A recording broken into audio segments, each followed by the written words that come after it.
जय श्री राम, जय जय श्री राम। राज तिलक की करो तैयारी, भगवाधारी आ रहे नहीं, भगवाधारी आ गए हैं।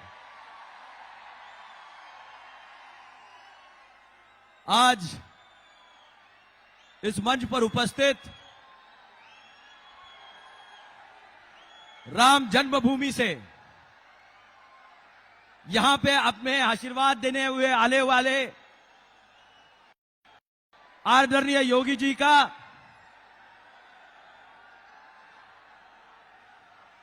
मैं इच्चलकरंजी नगरी की ओर से, इस हाथकरंगले लोकसभा संसदीय क्षेत्र की ओर से तहे दिल से आदरणीय योगी जी का स्वागत करता हूं।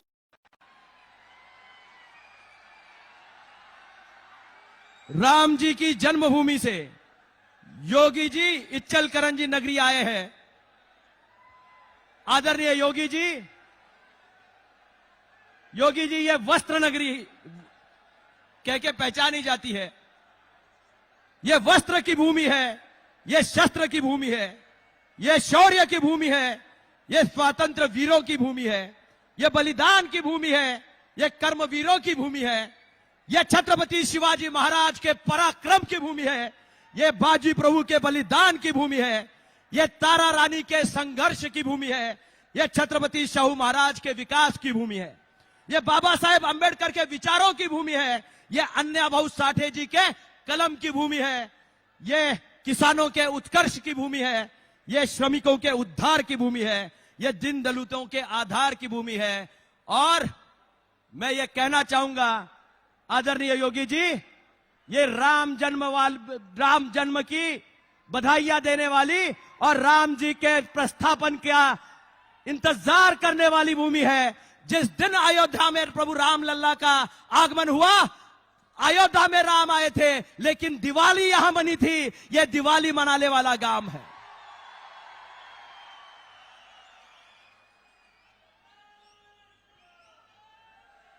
आदरणीय योगी जी, आप हमारे बीच आए हैं और इच्चलकरंजी नगरी आपको देखने के लिए, आपको सुनने के लिए आतुर है। मैं आपके और इस नगरी के बीच में ज्यादा देर रोड़ा नहीं बनूंगा। मैं अपने लोगों से सिर्फ ये कहना चाहूंगा कि आपका सांसद होने के नाते मैंने अपना कर्तव्य में कहीं चूक नहीं की। मैंने अपना कर्तव्य बहुत खूबी से संसदीय क्षेत्र के बारे में मैंने लोकसभा में निभाया है और उसी के बाद यहां आने वाले विकास को चालना देने का काम किया है। कई लोग पानी पे राजनीति करने का काम कर रहे हैं। मैं उनको यह कहना चाहूंगा कि जिस नाम पे आप राजनीति कर रहे हो,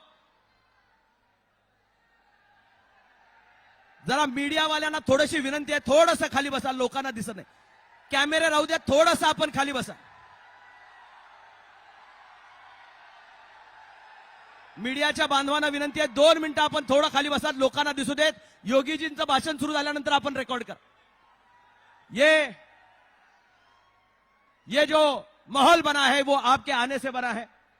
रामलला का आगमन जब अयोध्या में हुआ था, बहुत सालों की प्रतीक्षा इस भारतवर्ष की पूरी हुई और जब उसका शिलान्यास रचा गया तो उसका भाग्य आपको मिला।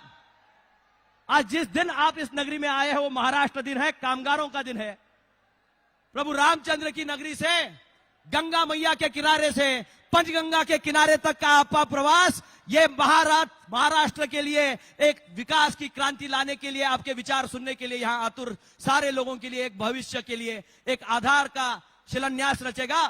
मैं ये आपसे अनुरोध करना चाहूंगा कि जो इच्चलकरंजी नगरी का विकास का रथ है, मैं लेके जाने का आगे प्रयास कर रहा हूं। जिस पानी की योजना का मैं बात कर रहा था, मैं उन लोगों से कहना चाहूंगा, जिस सुलकुड़ पानी योजना के बारे में आप हम पे कयास लगा रहे हो, कटाक्ष लगा रहे हो, उस पानी योजना की मंजूरी अगर किसी ने दी होगी तो वो नरेंद्र मोदी सरकार में एकनाथ जी सरकार ने 161 करोड़ रुपए का निधि इस सरकार ने उसमें लगाया है। निधि देने वाले हम लोग हैं और काम करने वाले हम लोग हैं। मैं आपको यह अनुरोध करना चाहूंगा, यह आपसे विनती करना चाहूंगा, पानी में कोई राजनीति नहीं होनी चाहिए। यह मैं आपको विश्वास दिलाना चाहूंगा। अगर मैं आप सभी के बीच में से एक साथ आपके लिए ये इतना बड़ा निधि ला सकता हूं, इच्चलकरंजी की विकास यात्रा में अपना योगदान दे सकता हूं। 532 करोड़ रुपीस का निधि मैंने इस नगरी के लिए सीईटीपी प्लांट्स के लिए यहां लाया है, और वो सीईटीपी प्लांट होने के बाद उसका फायदा क्या होगा? इच्चलकरंजी के वस्त्र नगरी के लिए प्रदूषण युक्त पानी उस पंचगंगा नदी में नहीं जाएगा। और दूसरा ये फायदा होगा, साइजिंग का इंडस्ट्री हो, डाइंग की इंडस्ट्री हो, उसको यहां बूस्टर मिलेगा, और उसके वजह से जो वस्त्र यहां निकलता है उसमें से गारमेंटिंग की तरफ जाने में हमें यहां बहुत बड़ी सुविधा होने वाली है। एक सांसद होने के नाते मैं ये सारे प्रयास कर रहा हूं कि मेरे इन लोगों को हर तरीके से उनको प्रबल बनाने का काम करना पड़े, और निश्चित रूप से आपके आशीर्वाद से मैं ये करने में बहुत जल्दी ही यशस्वी होऊंगा। जो पानी की राजनीति करने वाले हैं उनको मैं ये कहना चाहूंगा, पानी लाएगा तो धैर्यशील माने ही लाएगा, ये आप ध्यान में रख लो। केंद्र में मोदी जी की सरकार है, राज्य में एकनाथ जी शिंदे सरकार है। मैं ये कहना चाहूंगा, अगर मैं इच्चलकरंजी को पानी नहीं लाया तो मैं कोई भी इसके आगे इलेक्शन नहीं लड़ूंगा।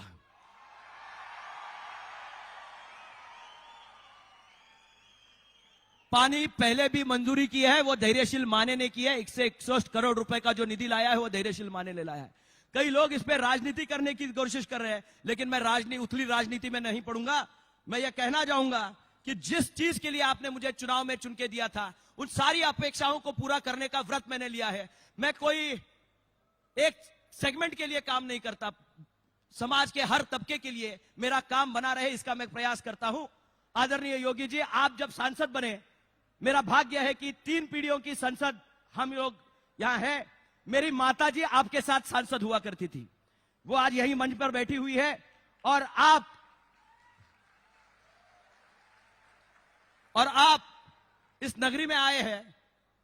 मैं ये कहना चाहूंगा, बहुत सारे युवा यहां पे हैं जो आपको सुनना चाहते हैं, आप में वो करिश्मा देखते हैं, और उन्होंने आपके हाथ में जो दी है, एक संत के हाथ में तलवार दी है। वो